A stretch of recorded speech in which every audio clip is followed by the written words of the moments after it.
जय सिया राम। सब सुख लहे तुम्हारी सरना, तुम रक्षक काहू को डरना।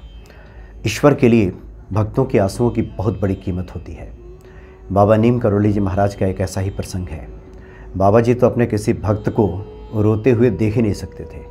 अगर किसी भी भक्त की आंखों से आंसू निकल गए और बाबा जी की दृष्टि पड़ गई, तब समझिए कि उसका कल्याण हो गया, उसका तो भाग्य खुल गया।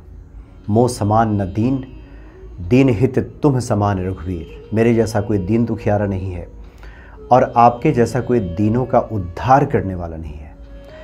इस भाव से जो लोग प्रभु राम की शरण में जाते हैं, हनुमान जी की शरण में जाते हैं, बाबा नीम करोली जी महाराज को पुकारते हैं, तो निश्चित तौर पे उनके जीवन का उद्धार हो जाता है। वो जो चाहते हैं सब मिल जाता है, सब मनोकामना पूर्ण हो जाती है। इसके कई उदाहरण हैं। मुकुंदा बाबा जी के बहुत बड़े भक्त हुए। मुकुंदा ने एक किताब लिखी, अनंत कथामृत। इसमें उन्होंने बाबा जी के प्रसंगों का संकलन किया है और साथ ही उनके जीवन के जो अनुभव हैं बाबा जी को लेकर के, उस बात की भी बहुत गहराई से चर्चा की है। बताते हैं मुकुंदा कि 1967 के आखिरी दिनों की बात थी। यही कोई दिसंबर का महीना रहा होगा। विभागीय परीक्षा वो देने वाले थे और चूँकि सरकारी नौकरी करते थे, विभागीय परीक्षा देना बहुत आवश्यक था। पिछले 20 सालों से वो नौकरी करते थे और जब तक विभागीय परीक्षा में उत्तीर्ण नहीं होते तब तक वेतन नहीं बढ़ता, पदोन्नति नहीं होती और ऐसा होना बहुत आवश्यक था। चूँकि घर की जो स्थिति थी ठीक नहीं थी, माली हालत, खर्चे काफ़ी थे, जिम्मेदारियां बहुत थीं, इसलिए विभागीय परीक्षा में पास होना बहुत आवश्यक था। लेकिन साथ में वो ये भी जानते थे कि जो रिकॉर्ड है उसके अनुसार 10% से ज़्यादा लोग पास नहीं होते थे विभागीय परीक्षा में। 67 की बात है। तो उन्हें लगता था कि अगर फेल हो गए तो जगहंसाई होगी और दूसरी बात यह है कि जब तक बैठेंगे नहीं, पास नहीं होंगे, तो माली हालत सुधरने वाली भी नहीं है। मित्रों ने कहा कि ठीक है, दे दो परीक्षा। परीक्षा उन्होंने दिया, लेकिन जब पहला पर्चा दे करके आए तो समझ गए थे कि पास तो नहीं होंगे, क्योंकि ऐसी कोई तैयारी थी नहीं। और दूसरी बात ये थी कि घर में बच्चे पढ़ते भी थे। अगर वो फेल हो गए तो किस मुंह से अपने बच्चों को कहेंगे कि तुम सभी अच्छे नंबर लाना, पास होना। तो ये भी चिंता थी, ये भी डर था, बहुत परेशान थे। बाबा जी की भक्ति करते थे। बाबा जी जब भी इलाहाबाद पहुंचते थे तो उनसे मिलते थे। बाबा जी उनको नाम से जानते थे, पुकारते थे। बाबा जी के सानिध्य में वो रहते भी थे। तो उन्हें पता चला कि उनके बड़े भाई के यहाँ बाबा नीम करोली जी महाराज आए हुए हैं। तो उन्होंने कहा कि ठीक है, दर्शन के लिए जाते हैं। तो गए। तो जब पहुँचे तो बाबा ऊपर छत पे, जाड़े का मौसम था, धूप सेंक रहे थे। एक कुर्सी थी, आंख मूंदे हुए थे और पीठ टिका करके कुर्सी पे बैठे हुए थे और कुछ सोच रहे थे। ऐसा लगता था किसी ध्यानमग्न अवस्था में थे। जैसे ही मुकुंदा पहुँचे, उनका पाँव छू करके प्रणाम किया और बाबा के बगल में एक और सज्जन खड़े थे जो बाबा के भक्त थे। वो थे हीरालाल शाह जी। वो खड़े थे वहीं पे और बाबा जी आंख मूंद करके धूप सेंक रहे थे। तो जैसे ही चरण पे स्पर्श पड़ा हाथों का, बाबा ने आंखें खोली और मुकुंदा को पहचाना, आशीर्वाद दिया, कहा कि बैठो। अब मुकुंदा रुआंसे होकर के बैठ गए।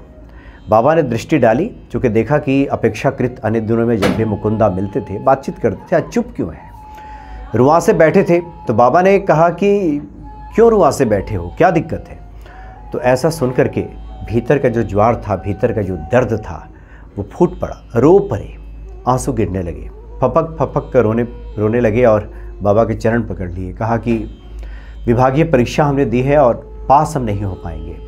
और पूरी व्यथा उनको सुना दी कि क्या दर्द है, क्या परेशानी है। बाबा तो सब जानते ही थे। बाबा ने, अक्सर होता था कि बाबा के सामने कोई बैठ करके अगर रोए तो उसके सर पे हाथ रख करके सांत्वना देते थे और बहुत धीर गंभीर मुद्रा में आ जाते थे बाबा। वैसे परिहास करते रहते थे, लेकिन अगर किसी भक्त को रोते हुए देख लें तो बहुत धीर गंभीर मुद्रा अपना लेते थे, हाथ फेरा सर पे और कहा कि जाओ, पास हो जाओगे। लेकिन मुकुंदा लिखते हैं कि उन्हें विश्वास नहीं हुआ कि बाबा आशीर्वाद तो दे रहे हैं, पर्चा तो खराब गया है और रिजल्ट भी कम ही आता है, पास कैसे होंगे। विश्वास नहीं हुआ, वहीं बैठ करके रोते रहे। बाद में हीरालाल शाह जी जो वहाँ खड़े थे, उन्होंने कहा कि अब चुप हो जाओ, बाबा ने जब कह दिया है कि पास हो जाओगे तो पास हो जाओगे, जाओ घर जाओ। फिर वहाँ से मुकुंदा उठ करके घर आ गए। अगले दिन दूसरी परीक्षा थी, वो परीक्षा भी दे करके जब घर आए और उन्होंने एग्ज़ाम के क्वेश्चंस का मिलान किया तो देखा कि बहुत सारी गलतियाँ हुई हैं, पास होने का तो कोई सवाल बनता ही नहीं है। बहुत परेशान हुए कि बाबा के आशीर्वाद को याद करने लगे कि बाबा ने आशीर्वाद तो दिया है, लेकिन ये जो पेपर है वो सही तो जा नहीं रहा, पास होने का तो कोई सवाल है नहीं। जब तीसरे दिन की परीक्षा देने जा रहे थे तो तब तक बाबा वहीं ठहरे थे उनके बड़े भाई के यहाँ। रास्ते में वो घर पड़ता था तो सोचा कि परीक्षा देते जाते वक्त एक बार बाबा का आशीर्वाद ले लें। तो घर के पास पहुँचे तो बड़े भाई दरवाजे पे मिल गए।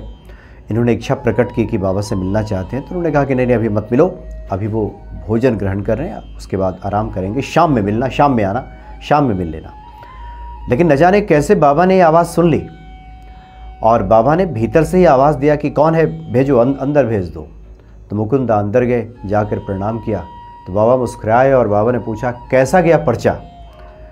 अब मुकुंदा के मुख से निकल गया कि बहुत अच्छा गया बाबा, बहुत अच्छा गया। तो हमने कहा था ना तुम पास हो जाओगे, बाबा ने कहा। और ऐसा कह करके फिर वो निकल गए मुकुंदा। लेकिन जब गेट पे पहुँचे तो उन्होंने कहा कि ये कितनी बड़ी उन्होंने भूल कर दी, पर्चा तो अच्छा गया नहीं है, कम से कम बाबा को सत्य तो बता दिया होता कि पर्चा अच्छा नहीं गया है तो बाबा कुछ करते। लेकिन हमने झूठ क्यों बोल दिया कि पर्चा अच्छा गया है। और फिर वहाँ से गए, जो वो परीक्षा दिए उसके बाद भी जब दे करके लौटे तो फिर उसमें सवाल ही नहीं था कि कुछ ऐसा उन्होंने लिखा ही नहीं था कि उनको विश्वास होता कि वो पास हो जाएंगे। इस तरह से समय बीता और 3 महीना 4 महीना का समय निकल गया। यानी मार्च के आखिरी दिनों में रिज़ल्ट आया और जब रिज़ल्ट आया तो उन्होंने देखा कि पास लोगों में मुकुंदा का भी नाम है। बहुत आश्चर्य में पड़ गए। अब बाबा को कहाँ ढूंढते। बाबा तो जब चाहा आ गए, जब चाहा तो प्रकट हो गए, जब चाहा तो निकल गए। लिखते हैं मुकुंदा कि उसके बाद जब वो घर लौटे तो बाबा की जो तस्वीर पड़ी थी उसके सामने खूब लोट लोट कर रोए, फूट फूट कर रो पड़े कि कितने दयालु हैं बाबा, जो किसी भी भक्त को रोते हुए नहीं देख सकते। किसी भक्त की आंखों में आंसू आ जाए ये बाबा से सहन नहीं होता था। और ऐसा ही मुकुंदा के साथ हुआ। अनगिनत इस प्रकार के किस्से हैं कि जो लोग भक्ति भाव से, पूर्ण समर्पण से, भरोसा रखते हुए बाबा नीम करोली जी महाराज के सामने नतमस्तक हो जाते हैं, उनकी झोली कभी खाली नहीं रहती, उनकी समस्त मनोकामनाएं पूर्ण हो जाती हैं। इसीलिए मोह समान न दीन, दीन हित तुम समान रघुवीर। मेरे जैसा कोई दीन दुखियार नहीं है और आपके जैसा कोई दीनों की रक्षा करने वाला नहीं है। इस प्रकार से प्रभु राम से जो लोग प्रार्थना करते हैं वो निश्चित ही उसके समस्त मनोकामनाएं पूर्ण हो जाती हैं और प्रभु राम का वो व्यक्ति कृपा पात्र बन जाता है। जय सिया राम।